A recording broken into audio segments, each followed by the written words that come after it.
وعلى الثلاثة الذين خلفوا حتى إذا ضاقت عليهم الأرض بما رحبت وضاقت عليهم أنفسهم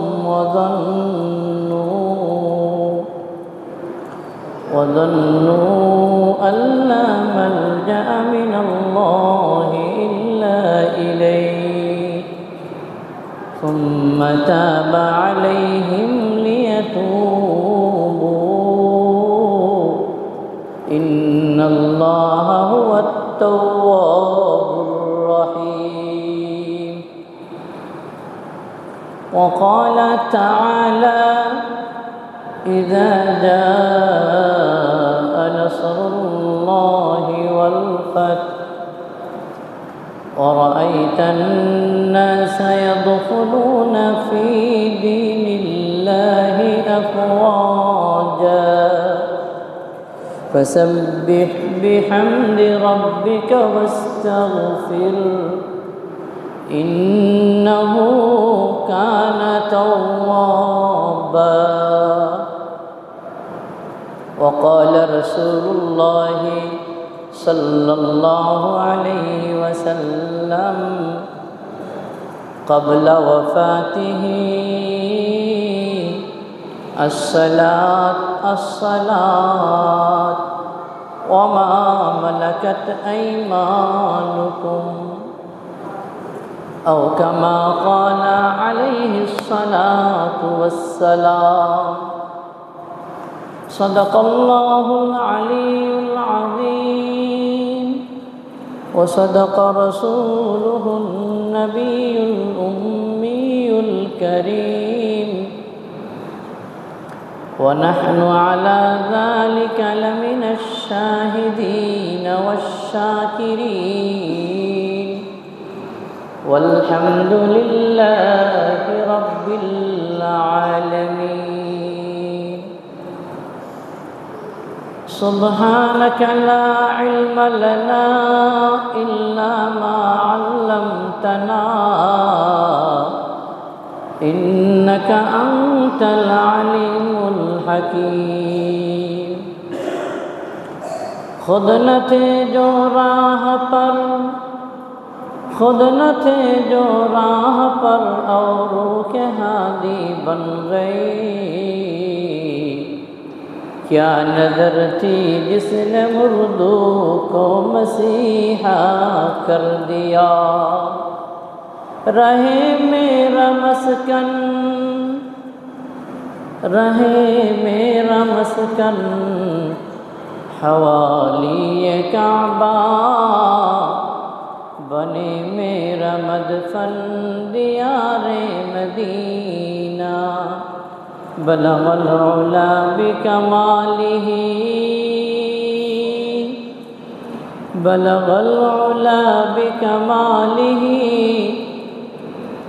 कशफत दुजा बिजमालिही हसनत जमीउ खिसालिही सल्लु अलैहि व आलिहि।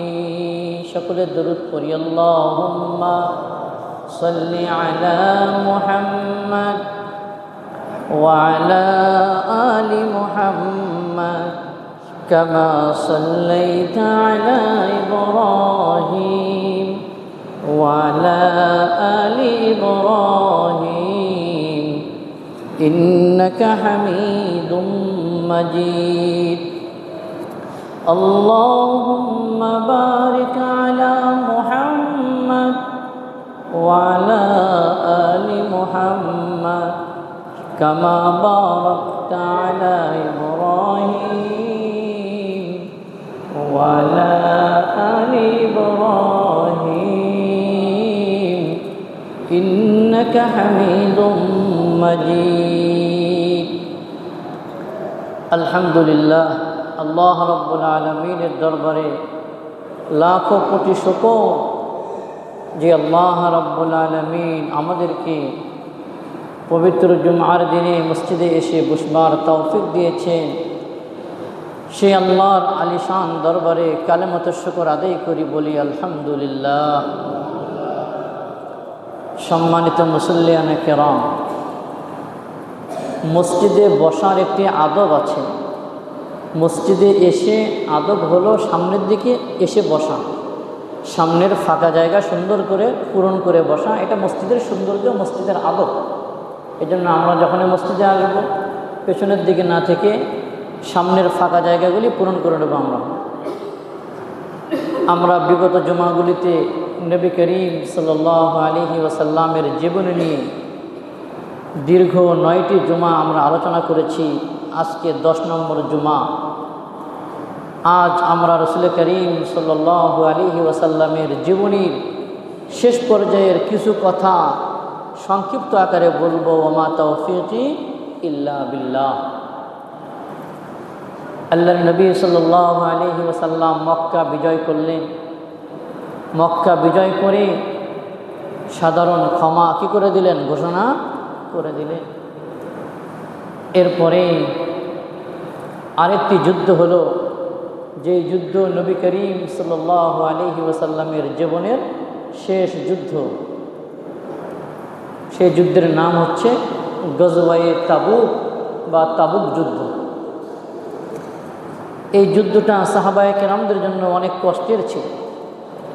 একে তো মৌসুমটা ছিল খুব গরম মৌসুম, খুব গরম, প্রচণ্ড গরম চলছিল। 2 নম্বর, সেই মৌসুমটা ছিল খেজুর পাকার মৌসুম, ফল পাকার মৌসুম। এবং এই সফরটাও ছিল অনেক দূরের সফর। সাহাবায়ে কেরামদের জন্য অনেক কষ্টের সফর ছিল এইটা। আল্লাহ রসুল সাল্লাল্লাহু আলাইহি ওয়াসাল্লাম সাহাবায়ে কেরামদেরকে সেই যুদ্ধের জন্য প্রস্তুত করতেছিলেন। যুদ্ধের জন্য প্রস্তুত করে এক পর্যায়ে আল্লাহ রসুল সাল্লাল্লাহু আলাইহি ওয়াসাল্লাম সেই তাবুকের যুদ্ধের জন্য রওনা হয়ে গেলেন। অসংখ্য সাহাবায়ে কেরামদেরকে নিয়ে আল্লাহ রসুল রওনা হয়ে গেলেন। কয়েকজন সাহাবী কেউ সমস্যার কারণে, কেউ বিভিন্ন কারণে এই যুদ্ধে অংশগ্রহণ করতে পারল না। আল্লাহ রসুল সাল্লাল্লাহু আলাইহি ওয়াসাল্লাম তাবুকের প্রান্তরে চলে গেলেন। যাওয়ার পরে আল্লাহ রসুল সাল্লাল্লাহু আলাইহি ওয়াসাল্লাম সেখানে গিয়ে জিজ্ঞাসা করতে থাকলেন, হে আমার সাহাবায়ে কেরাম, আমি কাব ইবনে মালিককে দেখতেছি না কেন? একজন সাহাবীর নাম নিয়ে বলল, আমি কাব ইবনে মালিককে দেখছি না কেন, সে কি আসেনি? একজন সাহাবী বলে ফেলল, ইয়া রাসূলুল্লাহ, কাবের সম্পদ বেশি হয়ে গেছে, কাবের অহংকার বেশি হয়ে গেছে। সেই অহংকারের কারণে, সেই সম্পদের কারণে কাব এই যুদ্ধে অংশগ্রহণ করেনি। আরেকজন সাহাবী হযরতে মুআয ইবনে জাবাল যথাসম্ভব উনি বললেন, তুমি এগুলি কি বলছো ইয়া রাসূলুল্লাহ, ইয়া হাবিবাল্লাহ? কাবের ব্যাপারে তো আমরা ভালো ধারণায় রাখি। কাব তো না আসার কি নয়, লোক না, কেন যে সে রয়ে গেল? হযরতে কাব রাদিয়াল্লাহু তাআলা আনহু ঘটনা বিবরণ করেন, বর্ণনা করেন যে আমি রাসূল করিম সাল্লাল্লাহু আলাইহি ওয়াসাল্লামের সঙ্গে সমস্ত যুদ্ধে অংশগ্রহণ করেছি, শুধু বদরের সমস্যার কারণে যেতে পারিনি। আর এই তাবুক যুদ্ধে আমি যেতে পারিনি। না যাওয়ার কারণ কি? উনি বলেন, না যাওয়ার মতো তেমন কোনো কারণ ছিল না। অন্য অন্য সময় আমার কাছে যেই পরিমাণ সম্পদ থাকতো, ওই তাবুকের যুদ্ধের সময় আমার কাছে এর চেয়ে বেশি পরিমাণ কী ছিল? সম্পদ ছিল।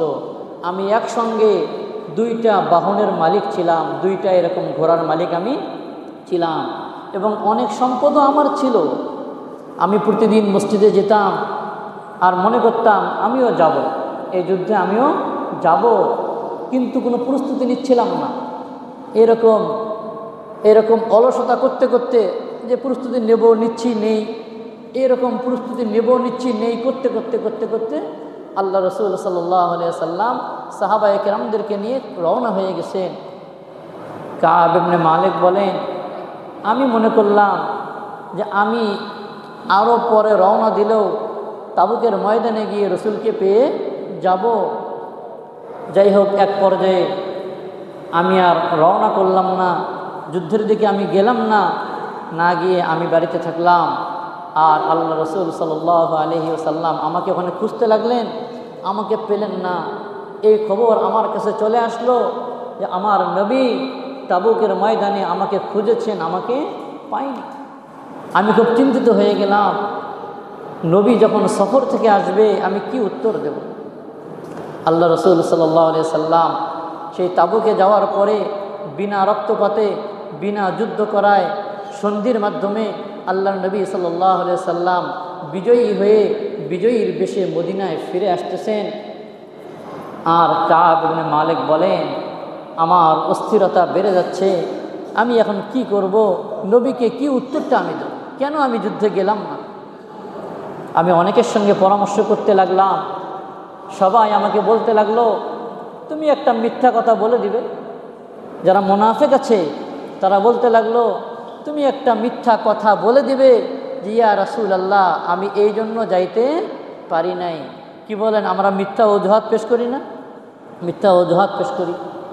কাব ইবনে মালিক বললেন, আমিও মনে মনে স্থির করলাম আল্লাহর নবী আসলে একটা কথা বলে দেব যে ইয়া রাসূলুল্লাহ আমি এই কারণে যাইতে পারি নাই। প্রথমে এরকম চিন্তা করতে লাগলাম। এরপরে আমি যখন নবী কাছে চলে আসলো তখন আমি মনস্থির করলাম, পাক্কা সিদ্ধান্ত নিয়ে নিলাম আজকে আমি মিথ্যা বলে নবীকে হয়তো সন্তুষ্ট করতে পারবো, কিন্তু এর কারণে আমার আল্লাহ আমার উপরে নারাজ হয়ে যাবেন এবং নবীকে ওহির মাধ্যমে সত্য কথাটাও জানিয়ে দিবেন। অতএব মিথ্যা বলে নবীকে সন্তুষ্ট করে আল্লাহকে অসন্তুষ্ট করবার কোনো কি নেই, দরকার নেই। বরং আমি সত্য কথাটুকু নবীর কাছে স্বীকার করে নেব। এতে যদি আমার নবী আমার উপরে অসন্তুষ্ট হয়ে যায়, আমি আশাবাদী আমি সত্য বলবার কারণে আল্লাহ তাআলা সন্তুষ্ট হয়ে একসময় আমাকে মাফ করে দিবেন আর আমার নবীকেও সন্তুষ্ট করে দিবেন বলে সুবহানাল্লাহ। যেই কথা সেই কাজ। আল্লাহর নবী আসলেন, মসজিদে নববীতে আসলেন, নামাজ পড়লেন।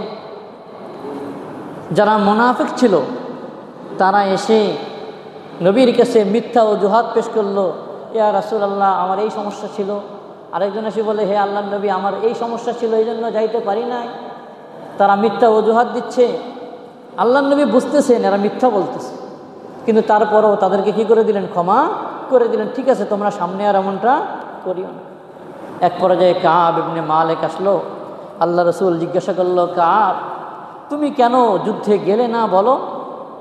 কাব রাদিয়াল্লাহু তাআলা আনহু সত্য ঘটনা বললেন যে ইয়া রাসূলুল্লাহ যুদ্ধে না যাওয়ার মতো কোনো সমস্যা আমার ছিল না, বরং অন্য অন্য সময়ের চেয়ে আজকের এই সময়ে আমার কাছে সম্পদ বেশি ছিল, আমার কাছে বাহন বেশি ছিল, সচ্ছল আমি এই সময়ে বেশি ছিলাম। কিন্তু ইয়া রাসূলুল্লাহ ফল পাকার মৌসুম এসে গিয়েছিল, খেজুর পেকেছিল, সেই লোভের কারণে আমি যুদ্ধে কি করিনি, অংশগ্রহণ করি।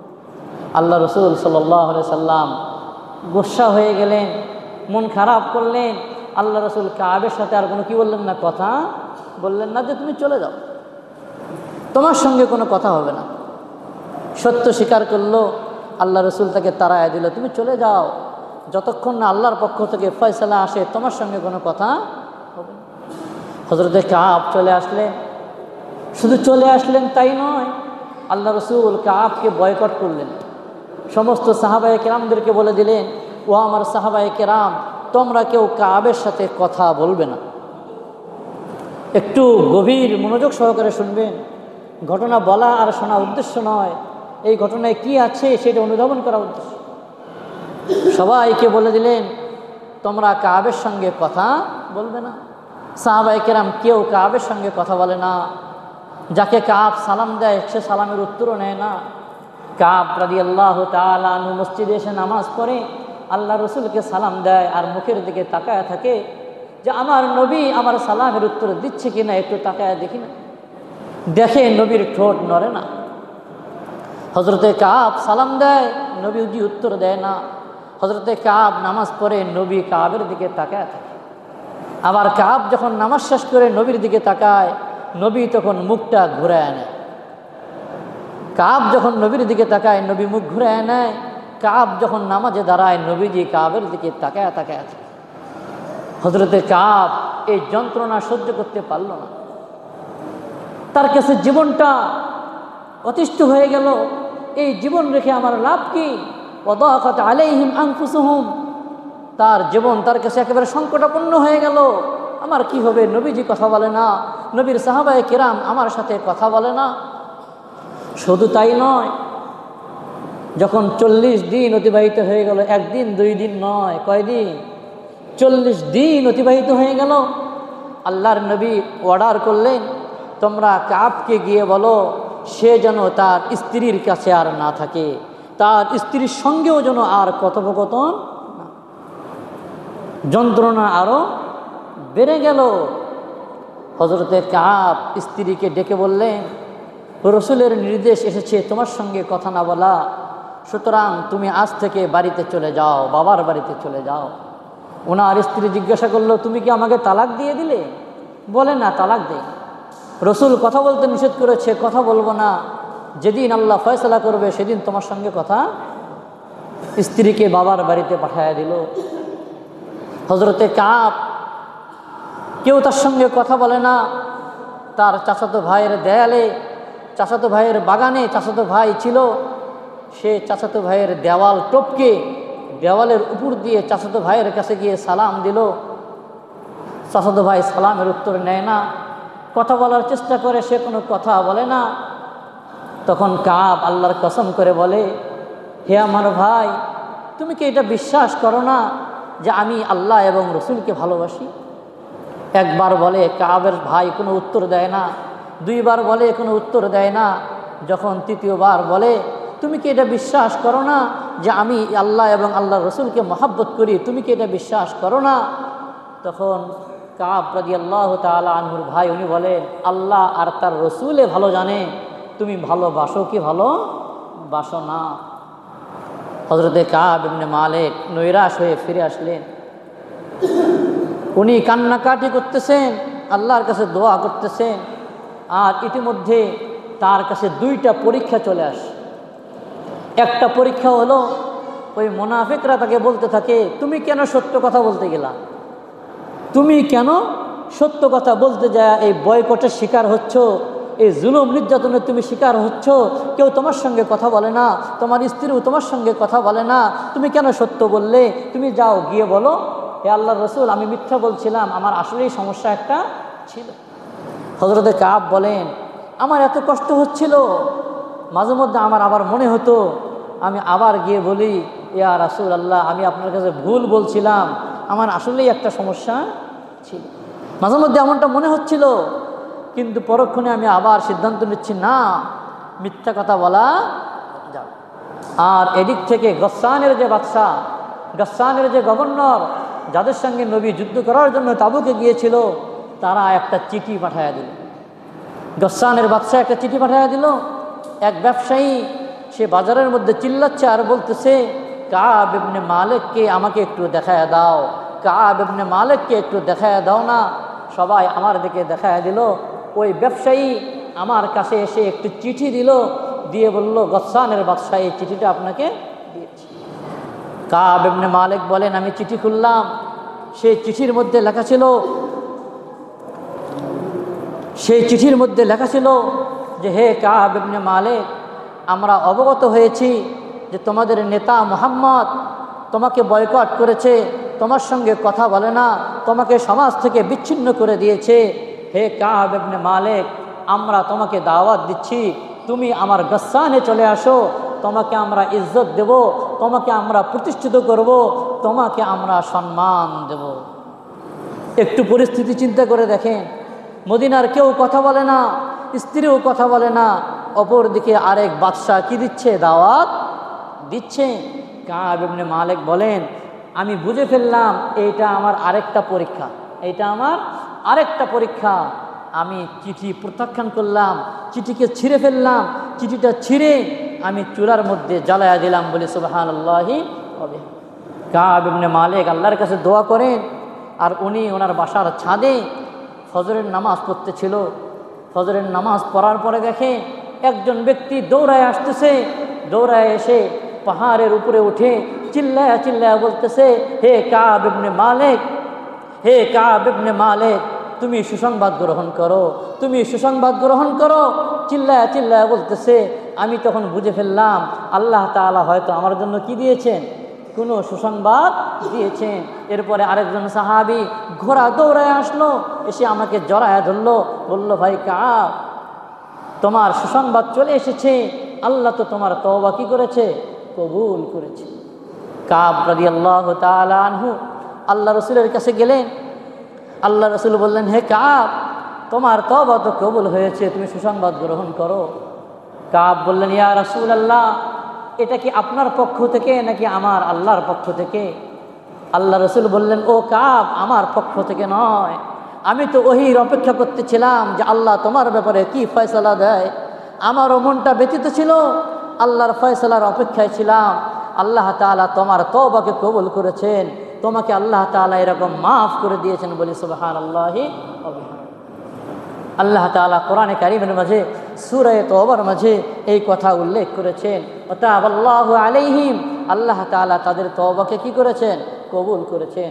হযরতে কাব রাদিয়াল্লাহু তাআলা আনহু সাথে সাথে সিজদায় পড়ে গেলেন, শুকরিয়া আদায় করলেন। আর তার গায়ে দুইটা পোশাক ছিল, যেই সাহাবী তাকে সংবাদ দেওয়ার জন্য এসেছিল, সেই পোশাকগুলি খুলে ওই সাহাবীকে হাদিয়া দিয়ে দিল, তুমি আমাকে এত বড় সুসংবাদ দিয়েছো, এটা তোমার জন্য হাদিয়া। এরপরে আল্লাহ রসুলকে বললেন, ইয়া রাসূলুল্লাহ, আল্লাহ যেহেতু আমার তওবা কবুল করেছে, ইয়া রাসূলুল্লাহ, আমার যত সম্পদ আছে সমস্ত সম্পদগুলি আমি আল্লাহর রাস্তায় দিয়ে দিতে চাই বলি সুবহানাল্লাহ। সমস্ত সম্পদ আমি দান করে দিতে চাই। আল্লাহ রসুল বললেন, না, তোমার জন্য তুমি কিছু রেখে বাকিটা তুমি কি করে দাও, দান করে দাও। কাব বলেন, আমি সামান্য কিছু নিজের জন্য রেখে বাকি সম্পত্তিগুলি আমি কি করে দিলাম, দান করে দিলাম। মেরে ভাই ও দোস্ত বুজুর্গ, তিনজন সাহাবী ছিল, একজন কাব ইবনে মালিক, একজন হচ্ছে হেলাল, আরেকজন হচ্ছে এরকমভাবে মুরারা ইবনে রবি। এই তিনজন সাহাবীর ব্যাপারে আল্লাহ তাআলা আয়াত নাজিল করছেন। তারা সত্য স্বীকার করেছিল, সত্য স্বীকার করার কারণে তাদেরকে আল্লাহ রসুল বয়কট করেছিল। এরপরে আল্লাহ তাআলা তাদের তওবা কবুল করে তাদেরকে মাফ করে দিয়েছেন। এখান থেকে আমাদের শিক্ষা হলো, আমার উপরে যত মুসিবতেই মনে হোক না কেন, যত বিপদেই আমার সামনে এসে দাঁড়াক না কেন, আমি কখনো সত্য ছেড়ে দেব না, কখনো বাঁচার জন্য, নিজে সুবিধা নেওয়ার জন্য মিথ্যা বলবো না। নিয়ত আছে তো ইনশাল্লাহ? যদি আমি মিথ্যা বলি আর মুক্তি পেয়ে যাই, এই মুক্তি কি নয়, মুক্তি নয়। সত্য বলে জীবনকে বিলিয়ে দেওয়া, সত্য বলে জেলখানায় থাকা, সত্য বলে নির্যাতনের শিকার হওয়া, মিথ্যা বলে মিথ্যার আশ্রয় নিয়ে রাজা বাদশাহ হওয়ার চেয়েও উত্তম বলি সুবহানাল্লাহি ওয়া বিহামদিহি। আল্লাহ রসুল সাল্লাল্লাহু আলাইহি ওয়াসাল্লামের উপরে ওই বছর আয়াতে কারিমা নাজিল হলো, সূরা নাসর নাজিল হলো। আল্লাহ তাআলা আয়াত নাজিল করলেন, ইযা জাআ নাসরুল্লাহ, হে আল্লাহর নবী, যখন আপনার কাছে সাহায্য চলে আসে, বিজয় চলে আসে, এরপর আল্লাহ তাআলা আয়াতের শেষে বললেন, হে নবী, আপনি ফাসাব্বিহ বিহামদি রাব্বিকা, আপনি আপনার রবের পবিত্রতা বয়ান করেন, ওয়াস্তাগফিরহু, এবং আপনি আপনার রবের কাছে ক্ষমা প্রার্থনা করেন। যখন এই সূরাটা নাজিল হয়ে গেল, সাহাবায়ে কেরাম অনেকে বুঝে ফেললেন নবীজির সময় সীমা আর বেশি দিন কি নেই, বাকি নেই। নবীজি আর বেশি দিন আমাদের মাঝে কি করবেন না, থাকবেন না।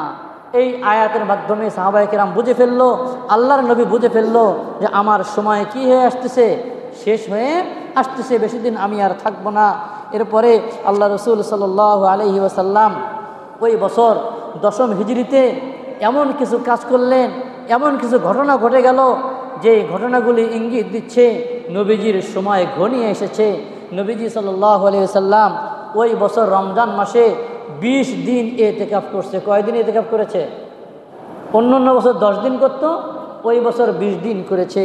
এবং ওই বছর জিবরিল আমিন নবীজি সাল্লাল্লাহু আলাইহি ওয়াসাল্লামকে কুরআনে কারীম 2 বার নবীজিকে শুনিয়েছেন। এবং ওই বছর হজের সময় আল্লাহ রসুল সাল্লাল্লাহু আলাইহি ওয়াসাল্লাম সাহাবায়ে কেরামদেরকে বললেন, ও আমার সাহাবায়ে কেরাম, তোমরা আমার কাছ থেকে হজের বিধানগুলি ভালো করে শিখে নাও, হজের বিধানগুলি ভালো করে শিখে নাও। হয়তো এই বছরের পর আমি আর হজ করতে পারবো না। এতে সাহাবায়ে কেরামও বুঝে ফেললেন নবীজিকে হয়তো সামনের বছর আমরা আর পাবো না। এরপরে আল্লাহ রসুল সাল্লাল্লাহু আলাইহি ওয়াসাল্লাম 11 হিজরির সফর মাসে উহুদের শহীদদের জন্য বিদায় গ্রহণের মতো দোয়া করে মিম্বারে এসে বললেন এবং বললেন, হে আমার সাহাবায়ে কেরাম, আমি আল্লাহর কসম করে বলতেছি, আমি তোমাদের মধ্যে তোমাদের ব্যাপারে এই আশঙ্কা আর করতেছি না যে তোমরা আল্লাহর সঙ্গে কি করবে, শিরক করবে। তোমরা আল্লাহর সঙ্গে শিরক করবে এই আশঙ্কা আমি করতেছি না। তবে আমি এই আশঙ্কা করতেছি তোমরা তোমাদের দুনিয়ার ব্যাপারে বাড়াবাড়ি করবে, তোমরা তোমাদের দুনিয়ার মধ্যে লিপ্ত হয়ে যাবে, তোমাদের দুনিয়ার মধ্যে তোমরা কি করবে, প্রতিযোগিতা করবে, কে কার চেয়ে বেশি সম্পদ অর্জন করতে পারো, কে কার চেয়ে বেশি মালের মালিক হতে পারো। আমি তোমাদের ক্ষেত্রে এই আশঙ্কাটুকু আমি করতেছি। এরপরে আল্লাহ রসুল সাল্লাল্লাহু আলাইহি ওয়াসাল্লাম সফর মাসের 29 তারিখ জান্নাতুল বাকিতে গিয়েছিল। জান্নাতুল বাকি থেকে ফেরার সময় আল্লাহ রসুল সাল্লাল্লাহু আলাইহি ওয়াসাল্লামের মাথায় প্রচণ্ড ব্যথা শুরু হয়ে যায়। আল্লাহ রসুল সাল্লাল্লাহু আলাইহি ওয়াসাল্লাম এই অবস্থায় 13 থেকে 14 দিন কি থাকেন, অসুস্থ থাকেন। এরপরে আল্লাহ রসুল সাল্লাল্লাহু আলাইহি ওয়াসাল্লাম শেষ সময়ে এসে আল্লাহ রসুল বললেন, হে আমার সাহাবায়ে কেরাম, আমি এখন এই কয়দিন কার ঘরে থাকব, কোন স্ত্রীর ঘরে থাকব? নবীজির স্ত্রীরা উত্তর দিলেন, ইয়া রাসূলুল্লাহ, আপনার স্বাধীনতা আছে, কোনো পালা বন্টন ঠিক রাখতে হবে না, আপনার যার ঘরে থাকতে মনে চায় এই অসুস্থ অবস্থায় আপনি তার ঘরেই থাকতে পারবেন। আল্লাহর নবী বললেন, তাহলে আমাকে একটু আয়েশার ঘরে নিয়ে যাও। কার ঘরে নিয়ে যাও? আয়েশার ঘরে নিয়ে যাও। হযরতে আলী এবং ফজল ইবনে আব্বাস তাদের ঘাড়ে ভর করে আল্লাহ রসুল ছেঁচড়ে হজরতে আম্মা জান আয়েশা রাদিয়াল্লাহু তাআলা আনহার ঘরে গেলেন। আল্লাহ রসুল যাওয়ার পরে রসুলের এরকম অসুস্থতা আরও বেড়ে গেল। রসুল করিম সাল্লাল্লাহু আলাইহি সাল্লাম বারবার জ্ঞান হারায় ফেলতেছে, আবার জ্ঞান আসতেছে। আল্লাহ রসুল তখন বলল, ও আমার সাহাবায়ে কেরাম, তোমরা বিভিন্ন কূপ থেকে পানি নিয়ে আসো, বিভিন্ন কূপ থেকে পানি নিয়ে আসো, সেই পানি নিয়ে এসো, সেই পানি এরকমভাবে দিয়ে আমাকে পানি দাও, সেই পানি ব্যবহার করব যাতে আমি একটু সুস্থতা অনুভব করতে পারি। আমি আমার সাহাবায়ে কেরামদেরকে কিছু ওসিয়ত করব। আমার সাহাবায়ে কেরামদেরকে আমি কি করব? কিছু শেষ নসিহত করব, কিছু ওসিয়ত করব। আল্লাহ রসুল পানি নিয়ে আসার পরে পানি দিয়ে গোসল করলেন, পানি ব্যবহার করে কিছুটা সুস্থতা অনুভব করলেন। সুস্থ হওয়ার পরে আল্লাহ রসুল সাল্লাল্লাহু আলাইহি সাল্লাম মসজিদে নববীতে এসে মেম্বারে বসে গেলেন। মেম্বারে বসে আল্লাহ রসুল সাল্লাল্লাহু আলাইহি ওয়াসাল্লাম এরকমভাবে শেষ নসিহত করতেছিল, হে আমার সাহাবায়ে কেরাম, তোমরা শুনে রাখো, খ্রিস্টানদের উপরে আল্লাহ তাআলার লানত, কেননা তারা তাদের নবীদের কবরকে মসজিদ বানিয়েছে। সুতরাং হে আমার সাহাবায়ে কেরাম, তোমরা সতর্ক থাকবে, খবরদার খবরদার খবরদার, তোমরা আমার মৃত্যুর পরে আমার কবরকে মসজিদ বানাবে না, আমার কবরে এসে তোমরা সেজদা দিবে না। আল্লাহ রসুল কি করে গেলেন? ওসিয়ত করে গেলেন, আমার কবরকে তোমরা কি বানাবে না? সেজদার জায়গা বানাবে না। খ্রিস্টানরা তাদের নবীদের কবরে সেজদা করে তারা অভিশপ্ত হয়েছে, খবরদার তোমরা আমার কবরে সেজদা দিবে না। কিন্তু আমরা এরকমভাবে দেখতে পাই, কিছু আশেকে নবী দাবি করে কিছু ভণ্ড আছে, তারা তাদের পীরের কবরে গিয়ে সেজদা করে, পীরের কবরকে সামনে রেখে পীরের কবরকে সেজদা করে কি করে না? আছে না? আছে। অথচ আল্লাহ রসুল পরিষ্কারভাবে নিষেধ করলেন, পীর তো দূরের কথা, আমি নবীর কবরেও তোমরা কি করবে না? সেজদা করবে না। একটা ওসিয়ত করলেন। এরপরে আল্লাহ রসুল সাল্লাল্লাহু আলাইহি ওয়াসাল্লাম আরও ওসিয়ত করলেন। আল্লাহ রসুল বললেন যে, দেখো, আমি যদি কাউকে আঘাত করে থাকি, আমি যদি কারো উপরে কখনো আঘাত করে থাকি, তাহলে এই দুনিয়াতেই তোমরা আমার সেই বদলা নিয়ে নাও। কাউকে যদি আমি চাবুক দিয়ে মেরে থাকি, তোমরা সেই চাবুক দিয়ে আমাকে মেরে এখনই আমার সেই বদলাটুকু তোমরা নিয়ে নাও। আমি যদি কাউকে অসম্মান করে থাকি, তাহলে তুমিও সেই বদলাটুকু আজকে নিয়ে নাও। তুমি যদি আজকে আমার কাছ থেকে বদলা না নাও আর এরকমভাবে এটা আখিরাতের জন্য রেখে দাও, তাহলে আমি এরকম বড় ক্ষতিগ্রস্ত হয়ে যাব। হে আমার সাহাবায়ে কেরাম, কারো যদি কোনো বদলা নেওয়ার থাকে আজকেই তোমরা কি নিয়ে নাও, বদলা নিয়ে নাও।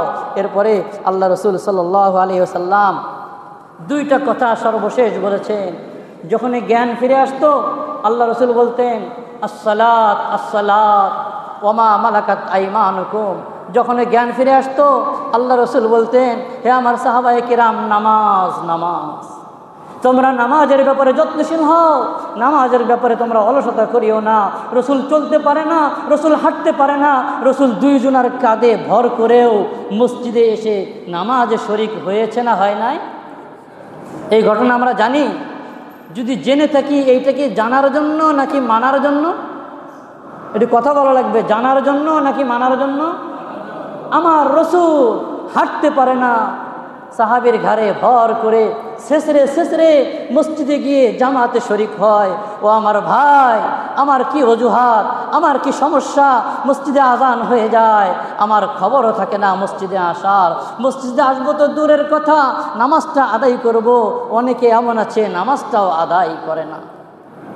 অথচ আল্লাহ রসুল জ্ঞান চলে যাচ্ছে, হুশ আসবার পরে যেই কথা বলছেন সেই কথাটা হলো আসসালাত আসসালাত, তোমরা নামাজের ব্যাপারে যত্নশীল হও।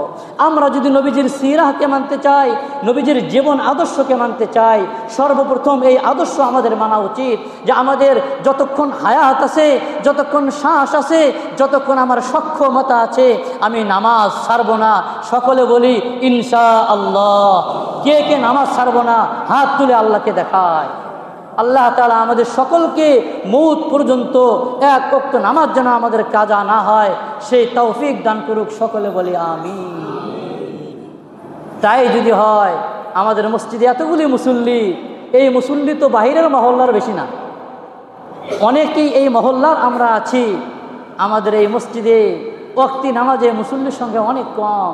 কিছু ভাই হয়তো ব্যবসার কারণে কাছারি বাজার বড় মসজিদে পড়ে বা তার ব্যবসার মসজিদে পড়ে, কিন্তু যারা আমরা মহল্লায় থাকি তারা কেন আসি না? আর যারা ব্যবসার কারণে কাছারি বাজার বড় মসজিদ স্টেশনে নামাজ পড়ি, ভাই ব্যবসা তো জোহর আসর মাগরিব এশায় থাকতে পারে, ফজরের সময় তো কারো দোকান খোলা থাকে না, ফজরের সময় তো কারো দোকানে বেচা কিনা হয় না। ফজরের সময় আমি কোন ব্যবসা করি যে সেই ব্যবসা আমাকে আমার মসজিদে নিয়ে আসে না? দুঃখ লাগে, আফসোস লাগে, ফজরের সময় দুই কাতার মুসল্লি হয় না। এত সুন্দর মসজিদ, বাহিরের কোনো সময় মেহমান আসলে বলে এত সুন্দর মসজিদ, এত বড় মহল্লা, এক কাতার মুসল্লি দুই কাতার মুসল্লিও হয় না। যাই হোক, আমরা নামাজের ব্যাপারে যত্নশীল হব। 5 ওয়াক্ত নামাজ যেখানেই থাকি না কেন জামাতের সাথে পড়ার চেষ্টা করব। আর আরেকটি কথা আল্লাহ রসুল বলেছেন, ওমা মালাকাত আইমানুকুম, তোমাদের অধীনস্থ যারা আছে তাদের ব্যাপারে তোমরা আল্লাহকে ভয় করো। অর্থাৎ তোমাদের অধীনস্থের উপরে তোমরা জুলুম করবে না, অত্যাচার করবে না, তাদের উপরে কোনো ধরনের অত্যাচার অবিচার তোমরা করবে না। তারা হয়তো তোমার অধীনস্থ হওয়ার কারণে আজকে তোমার বদলা নিতে পারতেছে না, আজকে তোমার বদলা নিতে পারতেছে না। আজকে বদলা নিতে না পারাটা তোমার জন্য কাল হয়ে দাঁড়াচ্ছে, তোমার জন্য কাল হয়ে দাঁড়াচ্ছে। কাল কিয়ামতের ময়দানে তুমি মুফলেস হয়ে দাঁড়াবে, তুমি এরকমভাবে মিসকিন হয়ে দাঁড়াবে। আল্লাহ রসুল বলছেন কাল কিয়ামতের ময়দানে কিছু মানুষ আছে তারা অনেক ইবাদত নিয়ে দাঁড়াবে। কি নিয়ে দাঁড়াবে? ইবাদত নিয়ে দাঁড়াবে, অনেক নেকি নিয়ে দাঁড়াবে, কিন্তু তাদের হকদার থাকবে যে তার কাছে টাকা পায়, যে যার উপরে সে জুলুম করেছিল। তারা দাঁড়াবে আর বলবে, ও আল্লাহ, তোমার এই বান্দা জান্নাতে যাচ্ছে, তার কাছে আমি পাওনাদার আছি, সে আমার কাছে টাকা নিয়েছিল, সে আমার মাল আত্মসাৎ করেছিল, সে আমার মাল অন্যায়ভাবে নিয়েছিল। ও আল্লাহ, দুনিয়াতে তার ক্ষমতা ছিল, অন্যায়ভাবে আমার উপরে জুলুম করেছে, অবিচার করেছে, ও আল্লাহ আমাকে গালি দিয়েছে, আমাকে আঘাত করেছে, আমাকে রক্তাক্ত করেছিল, ও আল্লাহ সে হজ করছে তো কি হয়েছে, সে নামাজ পড়ছে তো কি হয়েছে, ও আল্লাহ আমি আগে বদলাটা নিয়ে নেব। আল্লাহ তাআলা তাকে বদলা নেওয়ার সুযোগ করে দিবে। এমনও হতে পারে আপনার সমস্ত নেক আমলগুলি তাকে দিয়ে তার গুনাহের বোঝাগুলি নিজের মাথায় নিয়ে জাহান্নামের দিকেও যাওয়া লাগতে পারে। যে ব্যক্তি ইবাদতের বোঝা মাথায় নিয়েও সেই বোঝাগুলি, সেই নেকিগুলি অন্যকে দিয়ে তার গুনাহের বোঝা নিয়ে জাহান্নামে যেতে হয়, এই ব্যক্তির চেয়ে অসহায়, এই ব্যক্তির চেয়ে মিসকিন আর কেউ হতে পারে না। এজন্য কেউ যদি আমার কাছে কিছু পেয়ে থাকে, কিছু বদলা নেয়ার থাকে, সেটা আমি দুনিয়াতে মিটকাট করে নেব। ভাই তুমি আমাকে মাফ করে দাও, তোমার উপরে কটু কথা বলেছি, তোমার সাথে তোমার উপরে জুলুম করেছি, তোমাকে আঘাত করেছি, ও ভাই মেহেরবানি করে তুমি আমাকে কি করে দাও, মাফ করে দাও। আমরা মৃত্যুর আগেই তার কাছ থেকে মাফটুকু আমরা নিয়ে নেব। আল্লাহ রাব্বুল আলামিন আমাদেরকে দুনিয়ার জীবনটা সুখ শান্তিতে কাটিয়ে আখিরাতের জীবনেও যেন আমরা সুখে শান্তিতে থাকতে পারি, সেজন্য আল্লাহ তাআলা আমাদের সকলকে, আমরা যে নবীজির জীবনী শুনলাম সংক্ষিপ্ত আকারে দীর্ঘ 10 জুমা ধরে শুনলাম, আল্লাহ তাআলা যা শুনেছি সেগুলির উপর আমল করার তৌফিক দান করুক। যেগুলি শুনিনি সেগুলি আমরা জেনে, সেগুলি শুনে নবীজির সেই আদর্শগুলো গ্রহণ করে আল্লাহ তাআলা আমাদেরকে জান্নাতি হয়ে দুনিয়া থেকে যাওয়ার তৌফিক দান করুক। সকলে বলি আমিন।